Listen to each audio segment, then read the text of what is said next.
तो हरिप्रिय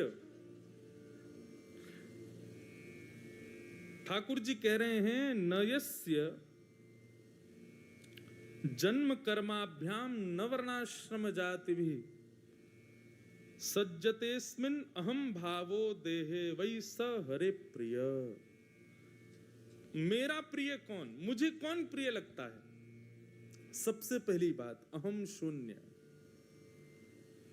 अहम शून्य व्यक्ति ही ठाकुर जी को प्रिय है। किसी भी प्रकार का अभिमान अहम ना हो। मैंने पहले ही कहा, मैं भक्त हूं, मैं इतनी माला करता हूं, मैं एकादशी करता हूं, मैं ऐसे रहता हूं, यह भाव भी प्रकट करना एक प्रकार का अहंकार है। यह भी एक जगन्नाथपुरी में एक भक्त हुए, उनका नाम था माधव दास। क्या नाम था? माधव दास जी से जगन्नाथ जी इतने प्रसन्न रहते थे कि जब श्री माधव दास जी जगन्नाथ मंदिर में दर्शन करने के लिए जाते थे तो ब्रह्म वेदी पर बैठे श्री जगन्नाथ जी ऐसे झूमते थे माधव दास जी को देख करके, और सारे भक्तजन माधव दास जी की जय जयकार करते, जय हो माधव दास की जय हो। देखो, इनको देख के जगन्नाथ जी प्रसन्न हो जाते हैं।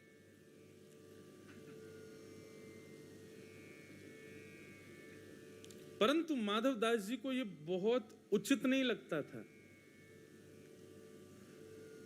माधव दास जी एकांत में जगन्नाथ जी से कहते, इतनी यश कीर्ति इतना सम्मान मुझे क्यों मिल रहा है? भगवान बोले, तुम्हारी भक्ति है इसलिए मिल रहा है।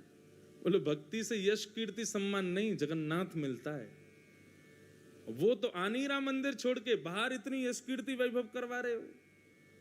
ये ठाकुर जी आपकी चाल है, ये यश कीर्ति वैभव ऐश्वर्य इन सब में बंधवा करके आप मेरे को सांसारिक भाव में डुबोना चाहते हो, इसलिए इतना यश वैभव मुझे मिल रहा है। लेकिन जगन्नाथ जी ने इसका कोई उत्तर नहीं दिया। ये बात बिल्कुल सत्य बंधुओं। हमारे वृंदावन में कहते हैं, भ्रातः तिष्ठ टले टले विटपिनाम ग्रामेषु भिक्षामटः स्वच्छंदम पिबयामुनम जलमलम चीराणि कंताम कुरु सम्मानम कलयाति घोर गरलम। कलयुग में यदि विष कुछ है तो सम्मान है। सम्मानम कलयाति घोर गरलम नीचपुमानम क्षुधा श्री राधा मुरली रवो ब्रज सखे वृंदावनम मात्यज।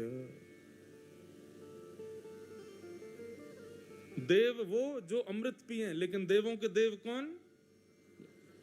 महादेव, जो विष पान करें। मतलब सम्मान को ही यहीं पर, यहां से नीचे उतरने ना देवे, बस उसको जीवन में आने ना देवे, वो ही श्रेष्ठ है इस संसार में। माधव दास जी अब जगन्नाथपुरी में ऐसी जगह ढूंढने लगे जहां उनका अपमान हो जबरदस्ती। लेकिन स्थिति ये, वो बेचारे जहां जाएं वहीं उनका सम्मान हो। जिस गली से जाएं वहीं लोग पुष्प वर्षण करें, जिस घर में भिक्षा पाने के लिए जाएं 56 भोग बनाए जाएं। माधव दास जी बोले, ऐसी कोई जगह ढूंढो जहां मेरा अपमान हो, बताओ। तो माधव दास जी खोजते खोजते एक गली में गए तो वहां क्या देखा कि गली मोहल्ले के बच्चों के पीछे एक बूढ़ी माता जी डंडा लेके खिसिया के भाग रही थी। माधव दास जी बोले, बहुत बढ़िया, मेरी यजमान मिल गई आज, जो बढ़िया यजमान है। सब गली मोहल्ले के लोग कह रहे थे, खिसियामनी मैया सब पे खिसियाती रहती है। माधव दास जी उसके घर पहुंच गए। कहो बाबा कैसे आए? भिक्षा लेवे आए मैया, कुछ पवाओ। हम घर घर जाके भिक्षा पाते हैं, आज आपके घर का नंबर आया है। मैया बोली, अच्छा बैठो।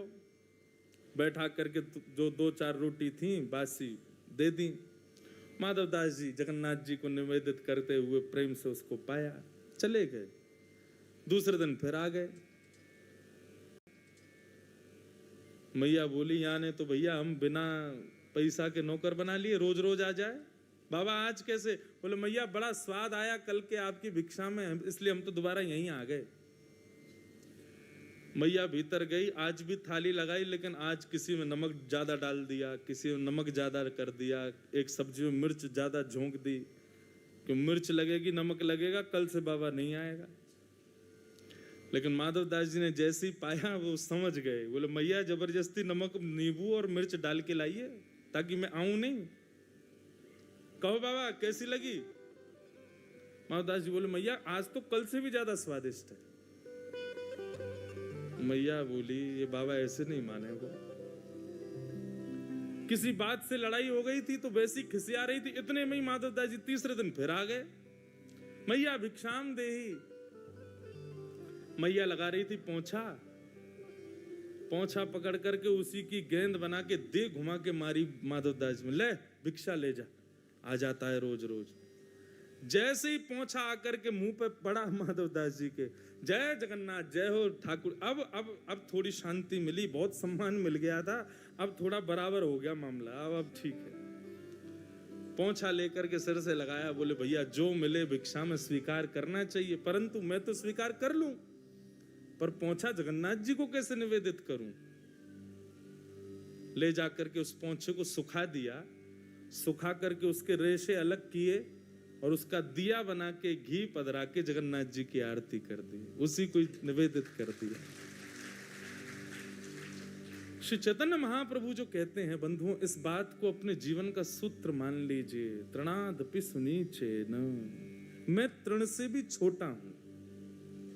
हम योग्य नहीं है, हमारी श्रेष्ठता नहीं, हमारी योग्यता नहीं, हम नहीं किसी के सामने, हम राधा भी नहीं बोल सकते अपनी जिह्वा से, हम में सामर्थ्य है ही नहीं। किशोरी जी बुलवा रही हैं, ठाकुर जी कृपा कर रहे हैं तो ये संभव हो पा रहा है। ऐसे अहम भाव से जो शून्य रहता है, भगवान कहते हैं स हरे प्रिय, वो मुझको प्रिय है। सब कुछ करने के बाद भी सदा तृण के समान स्वयं को समझे, वो मुझे प्रिय है।